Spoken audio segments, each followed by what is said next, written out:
Like Gene Carter, you will hear in my voice that I have a very bad cold today. And if you can imagine the worst day of your cold, then you're sensing what I'm going through right now. And so as my grandmother would say, pray for me this morning that I can get through this hour, all right? Very important. I was so inspired by Josh and Ryan. Give them another hand, would you please?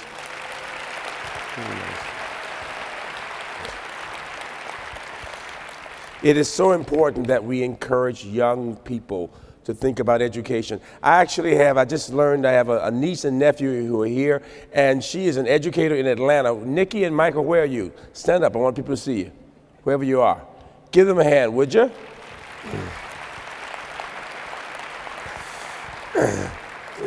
We should be encouraging our family members, young people, to think about education. There's nothing more noble than education. I begin with William Carlos Williams, his thought about poetry. He said that it's difficult to find news in poetry, and yet men die miserably every day because of a lack of what's found there. And so, in the words of Maya Angelou, lift up your eyes upon this day breaking for you. Give birth again to the dream. Women, children, men, take it, this dream, into the palms of your hands, mold it into the image of your most private self, sculpt it into the shape of your most public need. Here on the pulse of this new day, you may have the grace to look up and out and into your sister's eyes and into your brother's face and say simply, very simply with hope, good morning. Good morning, ASCD. Good morning.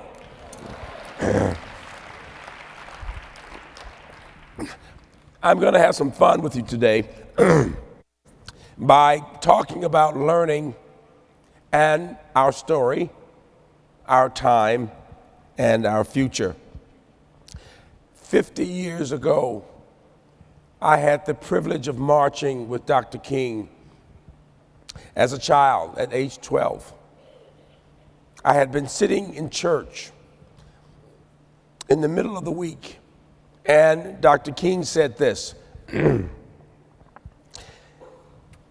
if the children participate in this march, all of America will understand that even children understand the difference between right and wrong, and that the children want the best possible education.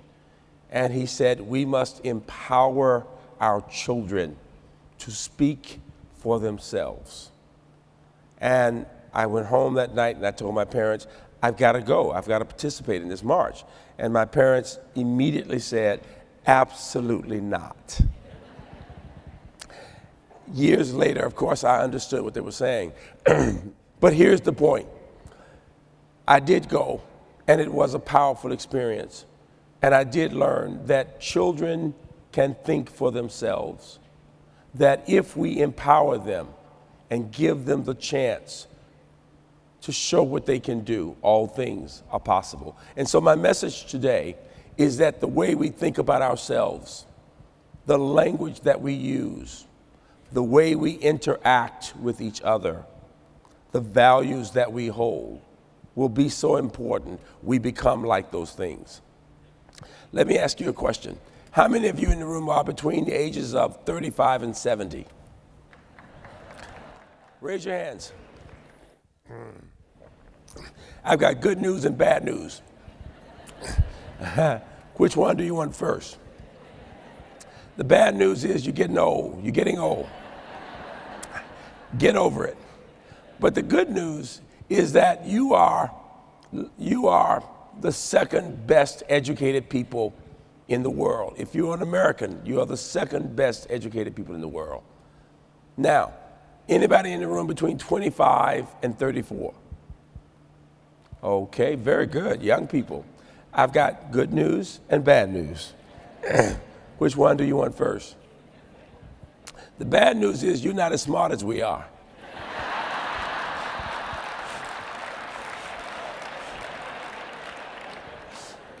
But the good news is we are jealous as hell. We wish we were your age, all right?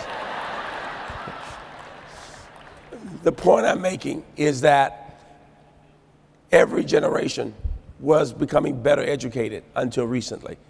And because other countries are making such progress, we are falling behind. And so what you do in K through 12 makes all the difference in the world. You know, in the 60s, only 2% of Americans, 2% of blacks and 11% of whites had a college degree. Did you know that? Only in total, 10% of Americans had college degrees. But you didn't have to have a college degree to get a good job, right? You could work at Bethlehem Steel, all kinds of jobs.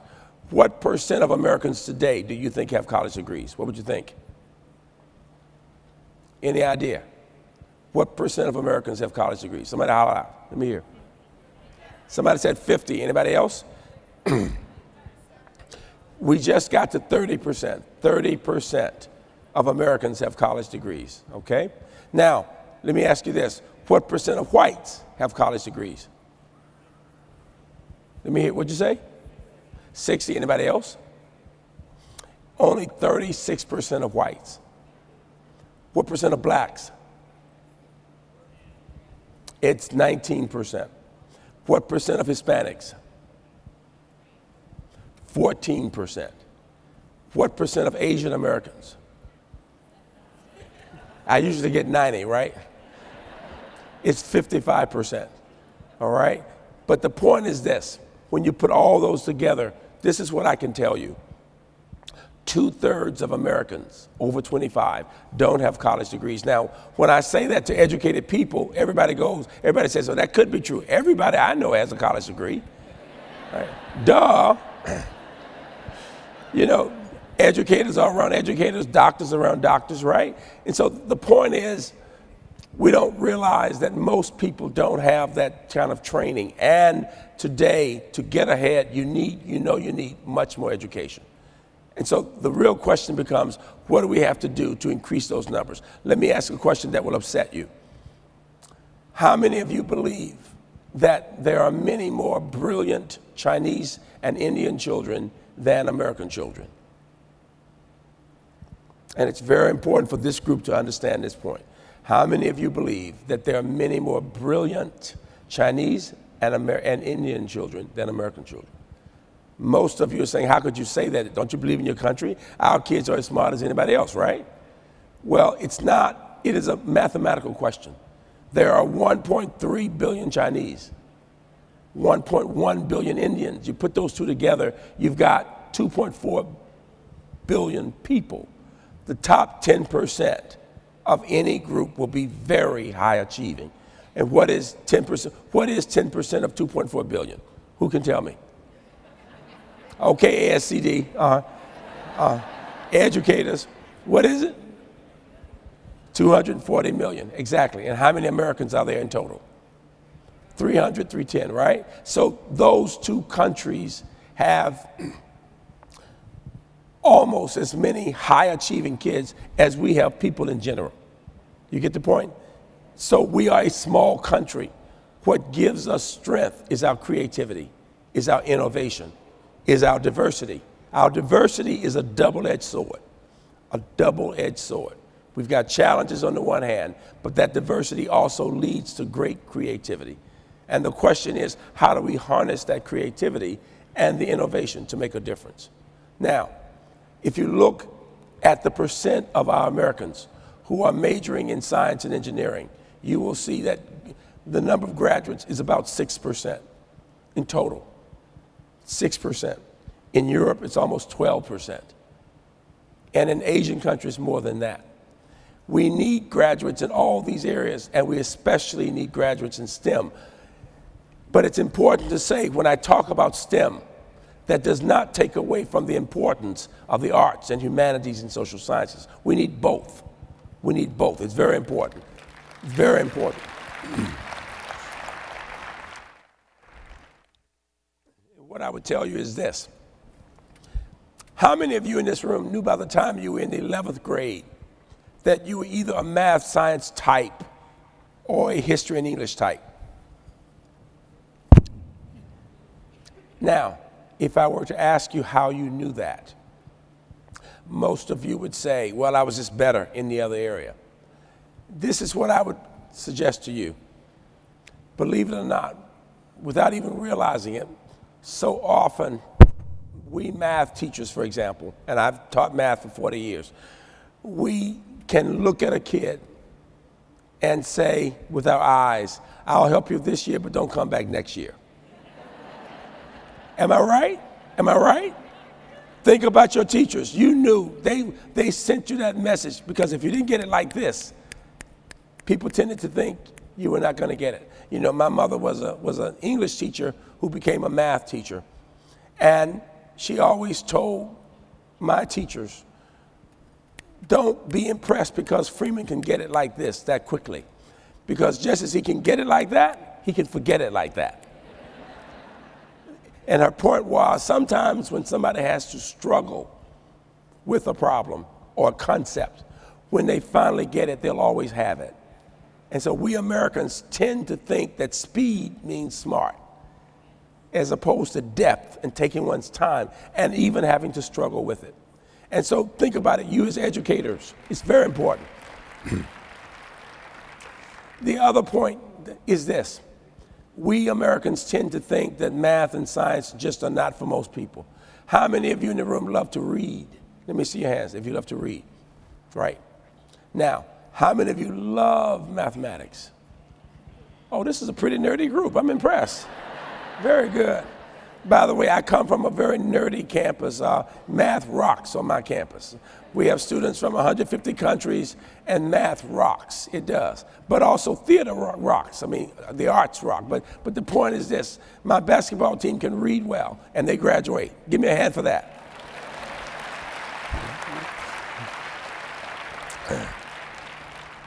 I want you to think about your curriculum in your school system. I want you to think about the attitudes of the people. I want you to think about the culture of your school system. The culture in America tends to tell people all the time that you are going to be good in this or this, history, English in those areas, or over here in math and science. And as a rule, unfortunately, what happens is people tend not to do as well. So our attitudes and our values and the approach we take will make all the difference in the world. My story on my campus involves the fact that we've always produced students who were white who could succeed in science and engineering. But the black kids were flunking out. This was 20-some years ago. And the question I asked was this: must it be that way? Must it be the case that fewer than 2% of the PhDs in this country in science are going to blacks right now? And similarly, the same percentage to Hispanics. And what we did was to focus on innovation and trying to determine those strategies that could be most effective in helping. And I'll tell you what was most important: the expectation that students of all races could succeed. What does it really mean to expect that students really can succeed? Number one. Number two, how can we use community, putting students together and working with them to help them figure out how best to be educated? And what we did was this: we brought kids together and said to them, help us figure out how to help you to succeed. Before we started that special program on my campus, we had never seen a black from this country earn an A in any upper level science course. In fact, people tended to think that if you could get a C in organic chemistry and you were black, you were really smart. Expectation. Now that wasn't just the faculty, that was the students. And so the question becomes, in your school systems right now, do you see large numbers of people of all races earning at the highest levels? Unfortunately, the achievement gap is very real. You know that. That there are large numbers of people of color and low-income kids who are not doing well. What we have found that works, that's most important: number one, this idea of building community among the students. Number two, helping faculty rethink how they teach. Number three, and most important, pulling the students into the research, into the actual work. Number 4, building trust among the students. You know, if a student gets a D on the midterm exam in Cal 1, and you ask that student, how'd you do? That student is going to say, oh, I'm okay, I'm okay. In other words, students rarely will say, I'm not doing well. And the question is, how can we help students to feel comfortable in saying, I need help? In fact, for our chemistry tutorial center, we changed the image from being one where you go if you can barely make it and you're trying to get a C, to being a place you go when you want to earn an A.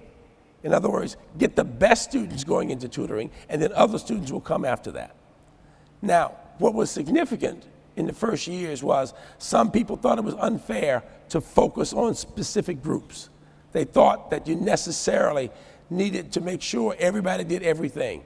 I would argue that whether talking about women in IT, in information technology, or minorities in science, that when you focus on specific groups and their particular problems, you can address those issues and learn things that can help everyone.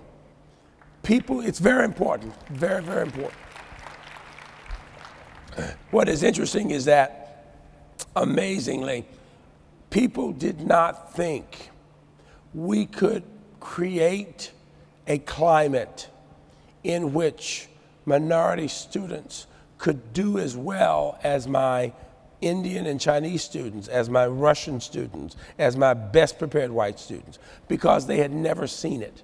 And I would venture to say that in all of our school systems in America, we are not accustomed to seeing the underrepresented groups in the highest classes, making the best grades, being the most passionate about the work. And here's the problem. If you've never seen it, it's challenging to believe it can happen. And there is our challenge as an American society. 50 years ago, when Dr. King said to that congregation that we could have a society in which children of all races could study together, in which people of all backgrounds could be expected to be the best. Most people thought that was impossible. I thought that it was a wonderful fantasy, and I love the idea that I could go to a school finally where I wouldn't get hand-me-down books from the right schools, because that's all we ever got. And yet, when I look on my campus today, and I see students from 150 countries with African Americans and Hispanics and everybody studying together and performing at the highest levels, I know that that dream has been fulfilled. And there's a challenge that we face. It's so important.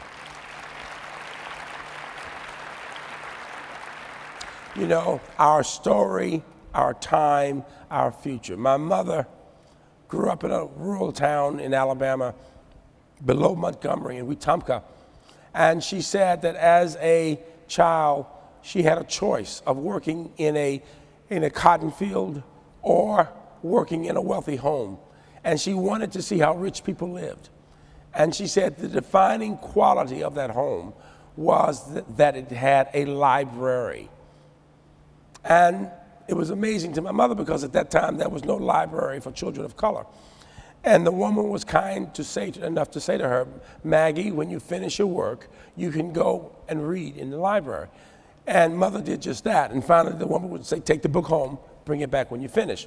All of a sudden, my mother's friends were very upset with her because they wanted her to come out and play. But she preferred often to continue reading, and they could not understand that. They kept saying, why would you want to keep your head in that book? And it was at that point that she learned one of the most important lessons of her life. She said the more she read, the better a reader she became. And the more proficient a reader she became, the more she enjoyed the experience. And the more she enjoyed reading, the more reading she did. And people began to say, this is a special girl because she could speak well and write well, and she could dream about the possibilities. And amazingly, she went on and she became that teacher of English. One of her favorite authors was Zora Neale Hurston. In the book, their eyes were watching God. My mother would be washing dishes and quoting poetry and prose from books. Ships at a distance have every man's wish on board. For some, they come in with the tide. For others, they sail forever on the horizon, never out of sight, never landing until the watcher turns his head away in resignation. His dreams mocked to death by time. That is the life of men, she would say, and women. And her point was this, that there are two groups of people in any society.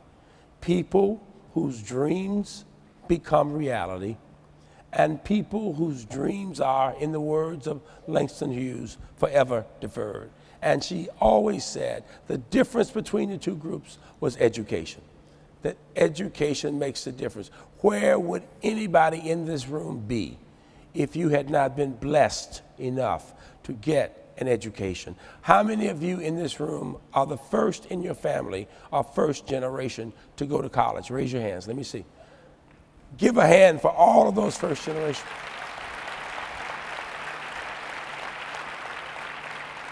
You know, I will tell you that I tell people all the time, tell your story.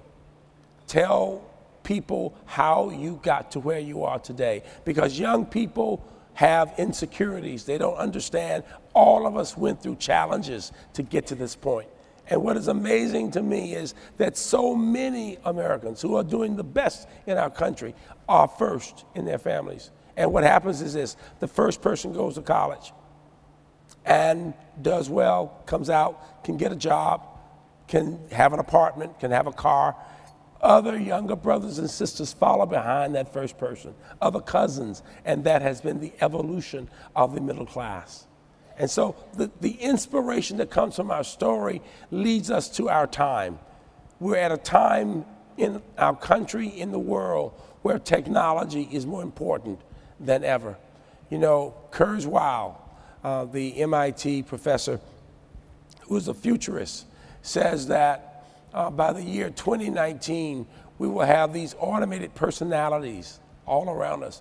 Automated personalities. We will not call them robots because that would offend their sensibilities. Did you get that? And these automated personalities will be serving as our teaching assistants, as our companions, even as our lovers. I'm looking at your faces now. I'm seeing all the people turn red. The one advantage black people have, we don't turn red when we're embarrassed. Well, I said this too. I made that comment to a very distinguished group of women in Washington, D.C., very wealthy group, and a very powerful woman got up and she said, where can I get one of those now, please? But the world is changing dramatically. If you came to my campus, I could take you to a smart room connected to the National Security Agency, where with your wallet and your credit card, the room can begin talking to you immediately as if it's your best friend. Not just to give you facts, but will know everything there is to know about you that's ever been put on paper. And it won't just spurt out the facts. It will discuss things with you and ask you about your children and your parents and others. And that's where the world is going. So that technology will be moving in so many ways we won't imagine it. Let me ask you a question. How many of you remember when your home got its first television?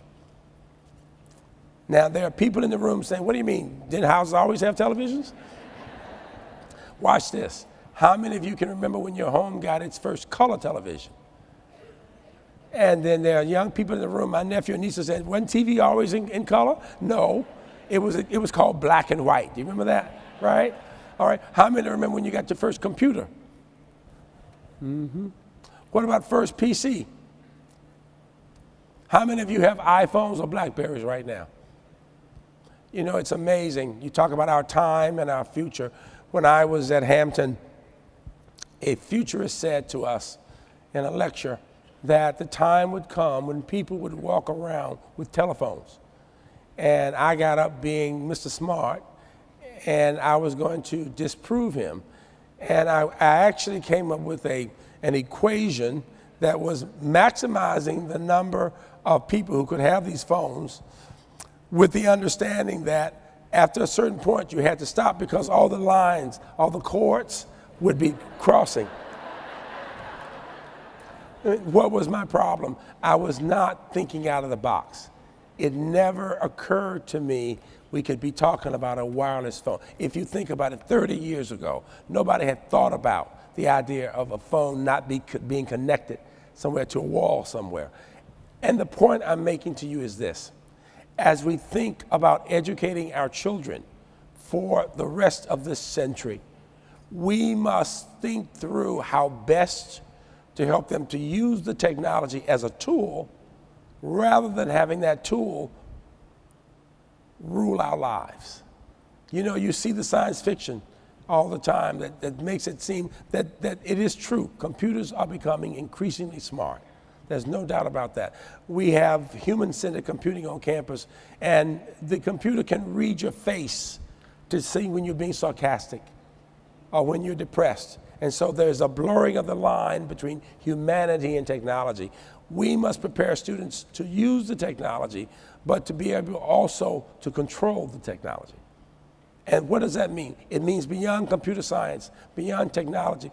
This is where ethics and history and being able to think through the big questions will be important.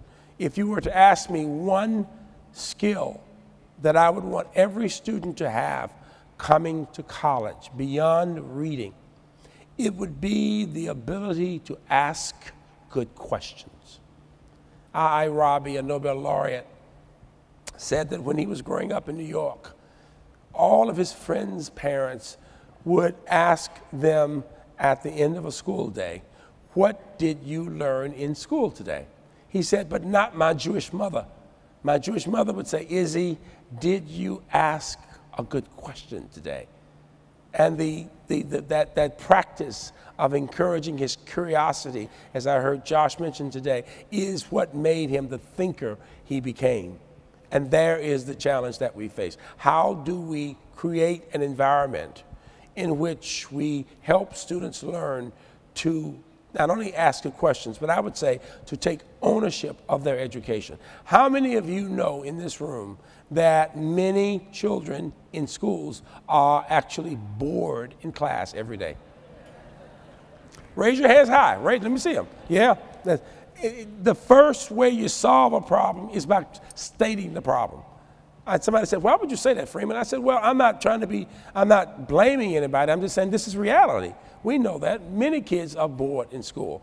The question is, how do we take what we know about technology and about learning itself and thinking about where we are now and where we're going to be in the future to change the model? What happened on my campus after we had some success with minority students, the best thing that was possible, my white students said, "We want what they're getting." It was the best thing I could hear. They said, "We want," because we were being more old-fashioned. If you saw the 60 Minutes piece, it was much more structure. They were working in groups. There were things they had to do. There were clear expectations, but we were empowering them to use their education. And the best thing is that the faculty said, "We have some ideas about how we can replicate what we do with Meyerhoff, this program for minorities, to help students not just in science and engineering, not just minorities, but white students and all students across disciplines." And this is where we got to what we call course redesign. So the name of the game for my campus and for the University System of Maryland right now is redesigning courses. And this gets to your area of curriculum. We started with some of the most challenging courses. Chemistry. If you go on the website of UMBC, you will see that we have redesigned first-year chemistry. And no longer is it primarily lecture. It is working in groups of 4. Each student has a role. Project manager, a blogger, a provocateur, and they change roles throughout the semester. We don't give them the theories. They have to discover the theories. We use problems from real companies We've got about 90 companies on my campus, biotech and IT companies. So they're seeing real life problems. And most important, their grade will be determined not only by what they know, but how they work in that group. Now, I will tell you, my students hate it at the beginning because they will tell you, the typical statement from a bright kid out of high school is, I don't need to work with anybody else, right? I'm fine on my own. Well, that's a very unrealistic approach because in life, not just in science, but in life, as you all know, you have to learn to work in groups. We solve problems in groups. Let me ask you this. How many of you can say in your school systems that you feel you are as innovative as you need to be to excite students about the learning? I love your honesty, I really do. I'm very impressed. The fact is we can all be better, but I would argue that we will need to get away from the lecture model. We have to get away from the lecture model. The fact is that you talk about the future and where we are today and learning. If you look at any of the research involving neuroscience and how we learn, people can't listen for more than about 20 minutes intently before their minds start to wander. One of the reasons I keep asking you questions is to break it up some. Now, what we do now in our courses, more and more of the courses, not just in science and engineering, but in writing, for example, we have gotten away from lecturing and more into using the technology, having students work in groups, having them critique each other's writing, having teachers with more FaceTime, one-on-one, one faculty member with 3 or 4 people for a while, and then with another group, rather than standing in the front of the room talking to the entire group. And it makes all the difference in the world. Now, how many of you have had some courses in your schools flipping the courses? Have you done that? Let me define the term from my perspective. In the engineering math course, the teacher will assign a video to the class before the first class. The students are required to watch the video, and it's about a 20-minute video. And the video is explaining a concept. And then the teacher assigns problems before the class meets. And this is each time. And then the students are to work in groups to try to solve the problems based on the lecture from the video. They use the Blackboard system so they can meet in person or through the technology. The faculty member can observe their interaction as they work to solve the problems.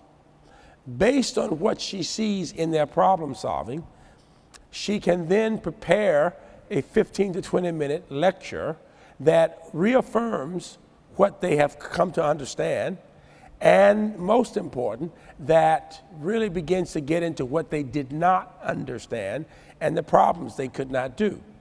And then after that, she assigns them more problems. And so most of the time in the class, she is working with them in groups. And the basic point about flipping a course is that we are expecting the students to see how much they can understand themselves first, and then basing the lecture piece on what they didn't get or where there was confusion. And the difference is, all of a sudden, students begin to realize that it's not the teacher pouring knowledge into their heads, but rather they're being learners who are struggling to get the concept with some assistance from the faculty member. Now, when we started doing this, students started asking the question, well, what are we paying you for if we have to do it, right? Because we teach children in K through 12, the teacher is supposed to just give us the stuff, and then they test us on it. And what I'm suggesting to you that what we must do in the spirit of innovation is to move to seeing how much the students can do themselves, and then basing what we do on that fact. Now, it's amazing, not only from chemistry, not only from psychology, but English courses and others, it's working extremely well. But the other part that I cannot overemphasize is the notion of community and what it means among students. You know, we have a program We are an honors campus, so a lot of really high-achieving kids who have 5s on AP exams and all of that. But we also work with little boys and girls, but mainly boys, first-time offenders, 500. We supervise these children 24 hours a day, 7 days a week. These kids are out of the poorest parts of Baltimore. My campus is outside of the city, but we make sure they're up in the morning, in school during the day. We bring them on campus in the evening. We tutor them, recreation. We take them home. We make sure they stay at home. Now, we've been doing this since 1989. And we've gotten funding from the state. And the reason we've been able to keep that funding through 4 governors is that the evaluation shows the student is less likely to be killed, as I heard Josh talking about funerals, more likely to stay in school, more likely to learn to read, and more likely to graduate from high school. Now, will those children come to my campus? No. They will not have that level of background to come there, but we can get them to smaller places where they can continue to build up their backgrounds. Why am I telling you this? The same themes that have worked for students in science, the community high expectations, are the ones we're using with children who are literally at the most vulnerable state in American society. These are children who sometimes are not accustomed to brushing their teeth in the morning. These are children who often have a mother who's on drugs. These are children who clearly have not thought about the possibility of college. But what we see that's so significant is that when we bring these kids on campus, when they first come, they tend to be they look mean, they look angry. Understandably, they've been through hell. And amazingly, when we first started, amazingly, some people said, well, you're going to bring those criminals to campus? Well, they're between 8 and 15 years old. I said, they're children. If you give a child structure, I don't care what the background is, structure, and teach the child that you love him, all things are possible. All things are possible. And do you know, in this 24-year period, we have never had a major incident because of that structure and that love. But this is what I want you to hear me talking about in terms of curriculum development. Building a climate in which they learn to help each other with the problems. Teaching the kid how cool it is when he can solve a math problem. Or even more important, to challenge that child to be able to help somebody else solve the problem is an amazing accomplishment, because what happens is you see the attitudes change. And so while these little boys at 12 come in looking mean, after a couple of months, all of a sudden you realize they are children. And what my students say is, Doc, he's just like me. He just hadn't had the support I've had. And it's so important. When you think about universities in K through 12, I want to challenge you in K through 12 to think about K through 12 and universities, because I know I've got some university people you know too. The question is, how can we have stronger linkages between universities and school systems? Stronger relationships. You know, I'll never forget when my mother went back as an English teacher to become a math teacher. What had happened was there was something called the new math. You ever heard of the new math? Anybody old enough? Well, the reason the new math didn't succeed was that we in universities were very condescending to people in K through 12. We didn't come in as partners, and we tried to tell people about set theory, and it didn't work so much, but it was very interesting. And so we ended up with people being even more afraid of math. How many of you know somebody who's really afraid of math? Tell you the truth. How many of you know somebody who's, yeah, right. You know, and K through 8, when you think about curriculum development, K through 8, when you think about math teachers in middle school who are teaching algebra, the real challenge we face is that the question is, how much math has that teacher had? I chaired the Maryland Math and Science Commission some years ago, and what we heard from teachers very confidentially was their fear of kids who would question them in the mathematics. Because to teach algebra, you've got to know much more than algebra. You know that, right? You really need to know, you need a course in pre-calculus and calculus to be able to really know algebra 1 and algebra 2. And so one of the grants we had was this NSF grant for math partnerships, math science partnerships with Baltimore County. And what was interesting was learning how to do two things: bringing in professionals who had been in other careers, engineering and other areas, teaching them how to work with children, but using their ability to apply the math, but also taking teachers who were elementary and middle school and giving them a stronger math background. And the key, whether it was talking about those teachers or those little boys and girls who were first-time offenders, building community among the people to have them learning how to help each other made all the difference in the world. It is so important to get away from the cutthroat approach that we have in so many of our institutions. You know, we are in colleges so often, people grade on what's called the curve. Well, if you grade on the curve, it means you are discouraging people from working together, because I'm not going to tell you everything I know, because you may not tell me everything you know. And I'm worried that you're going to get a high score, so you get the A and I get the B or C. So the idea of changing the attitude about how to help students work together, and about thinking that it's not cheating when people work in groups. Now, how many of you in this room again love mathematics? Let me see your hands. Okay, here's a math problem. It's a 6th grade math problem, okay? It was in the Baltimore Sun some years ago. I give it to people all the time. 29 children are in a class. 20 have dogs. 15 have cats. How many have both a dog and a cat? I'll say it again. 29 children are in a class. 20 have dogs. 15 have cats. How many have both a dog and a cat? Now, there are 3 groups of people in this room right now. There are those of you who are math teachers or who are really good at math, and you're acting like you're not excited, but you're determined to solve that problem fast because you want everybody to know how smart you are. And on the other end, there are those who are saying, why would he give us a math problem and embarrass me like that? And then there are those of you in the middle saying, well, I'll try, but I probably can't do it. Now, let me ask this question. Is there anybody in the room who is willing to stand and give me an answer?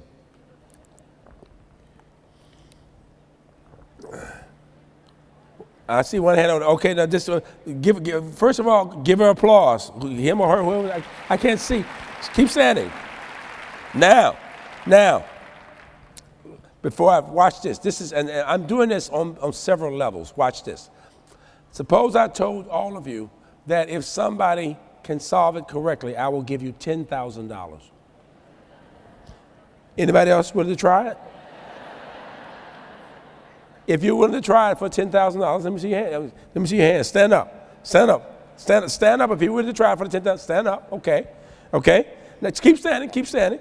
Now, but if you don't solve it, you got to give me $5,000. We got some people still standing. Give them a big hand. I'm impressed. But what I want to know is, will that check bounce that you give me? That's the question. Have a seat. That's great. Here is my point. Number one, when you have incentives, when kids find that there's some connection between what they're doing and in real life, somehow they can get more motivated by it. Number two, notice that as I gave you the problem, as you were trying to solve it, almost nobody started whispering to somebody else, because all of you were educated primarily in the 20th century. And your way of solving a problem is to work on it by yourself. We're going to see, in terms of learning in the future, people immediately beginning to ask each other questions. In terms of the future, the other point is this. I work with the International Math and Science Group a lot, and with other countries. In some other countries, children get fewer problems, fewer math problems, but they're problems that, like the one I just gave you, which require more thought. In America, most of our problems you can solve like this. And people get frustrated if they don't get an answer like this. You see, I want you all tonight over wine to still be talking about that problem. And what I'm going to do in the spirit of the future, I'm not giving you the answer. I want you to keep struggling with it, because here's the twofold approach. One is trying to get the answer, but number two even when you get the answer, here's the big question. How can you help a 12-year-old to solve the problem for herself? One of the challenges that math teachers often have is that they got problems like this. And so they've not necessarily had to struggle in order to empathize with kids who may not get it like this. That's not all, but some. And the real issue about teaching to me, when I think about learning and teaching, it is how can we develop strategies that will pull from the person the ability to solve the problem herself. The worst thing you can do is simply say, this is how you do it. Because that's just giving them a fish for today. You're trying, the whole point of learning is just that the person learns to solve the problem herself, or learns to interpret a poem herself. It's very important. I am still struggling with T.S. Eliot's The Wasteland for my English teachers in the room. You know, for years, and I've purposely not gone to any of the explanations because I want to keep working on it myself. You know, Samuel Beckett, the Irish novelist who often wrote in French, said in a book entitled Malloy, said, here is something I could study all my life. And he was talking about the dancing of bees. When bees are dancing, they're actually communicating with each other. And he said, here is something I could study all my life and never understand. And the significance was that he was not frustrated. He was absolutely fascinated because he realized the more he studied the dancing of the bees, the more he began to understand how they did communicate with each other. And he wanted to know more and more and more. And there is the essence of education. We want our children to be passionate about wanting to learn and to understand that that lust for learning can lead to all possibilities for themselves. You know, there are two kinds of people in the world, folks. There are people who can suck every ounce of energy out of your body because they're so negative. You know who they are. Some of y'all in the room right now, you know who you are, huh? Just kidding, just kidding. Kinda. But then there are other people who can elevate you, who can inspire you, because you feel and sense their authenticity. I have students who take me to places I could never have imagined going, just because of their stories. There's so many stories of struggle that can make such a difference. The challenge for you as leaders in America, the challenge is this: how do you make sure every day that you're elevating people and not depressing them? Because life is tough. Life is tough. School systems don't have the money they need. The public sometimes doesn't understand what you're going through. People talk about test results, not realizing where you start, where you have to go. The challenges, you know, my books on raising smart black kids talk a lot about the whole child, about this notion of looking at the community and the family to understand who's helping that child beyond the school. And so for us as leaders, if we are to do the job we have to do, we must have this sense of optimism. And I think that optimism can grow as we think about our own stories. You know, I'm going to close with a story about a young man who came to see me after coming back from Russia. And he had become fluent in Russian. And amazingly, I said, Tavon, what do your parents do? Because how many people do you know who are fluent in Russian, African Americans, right? And he said, Doc, I never wanted to tell you this. I said, what's the problem? He said, I am a ward of the state. And I had to think for a minute to realize he was telling me that his biological parents were not a part of his life. I said, tell me your story, son. He said that when I was 12, my father left us because he had become hooked on drugs. He said, by the time I was 13, my mother was hooked also. And she left me in a crack house. He said, imagine what happens to a child left to fend for himself among addicts. He said, Doc, I have been to hell and back. I said, well, how did you get here to UMBC? He said, you know, when your daddy leaves you, you feel bad. But when your mama leaves you, you don't think you're worth anything. He said, finally, a social worker got me out of that place. I went from home to home, finally got to a group home out in Baltimore County. And he said, it's amazing. He said, a teacher told me that if I learned to read well, I could move out of poverty. If I just learned to read well. And he said, I kept trying to read more and more. He said, the two things that kept me going, he said, my grandmother had told me to hold on to my faith. My grandmother had told me just to pray. I said, well, what would you pray? He said, I would just say, God help me. God help me. He said, and every day I said that, and I did my homework, and I did well enough to get to UMBC. He said, but I did not have the money sometimes to go back. I couldn't live on campus and have enough money. I didn't have the money sometimes to get back to the group home, so I would hide in the library at night. And then what really got me was when he said, some days I didn't have money for food. I would pick the clean part off of the trays, off of the stuff in the trash can. Never occurred to me that one of my students would have been through that. By this time, he's crying, I'm crying. You know, old men cry fast. You know that, we really do. But I will tell you this. I said, son, who's coming to your commencement? He said, I don't have anybody. I said, what about that grandmother? He said, she's hooked too on drugs. I said, so you don't see them?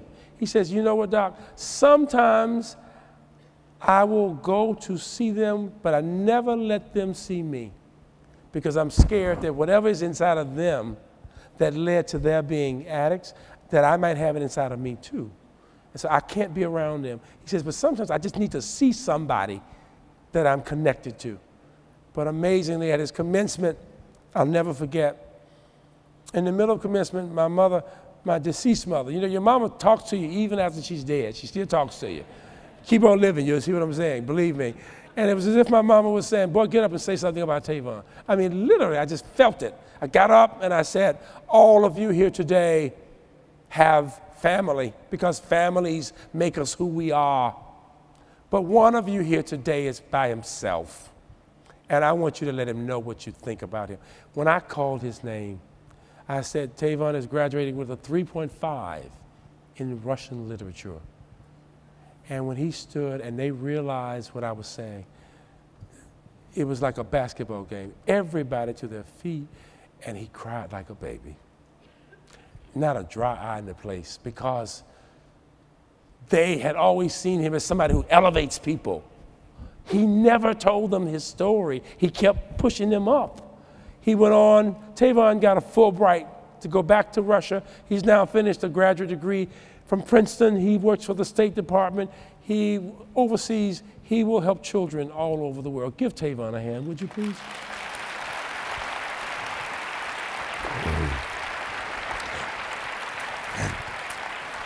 And so my message to you today is that even when a child loses parents, when there is a teacher who cares, all things are possible. We must always believe that a child can rise to the occasion. I challenge you, ASCD, to watch your thoughts. They become your words. Watch your words, they become your actions. Watch your actions, they become your habits. Watch your habits, they become your character. I tell my students, your character has everything to do with who you are, not only when people can see you, but what will you do when your mother's not there? So thoughts become words, words become actions, actions become character, character becomes destiny. Our story, our time, our future, dreams and values. Thank you all very much.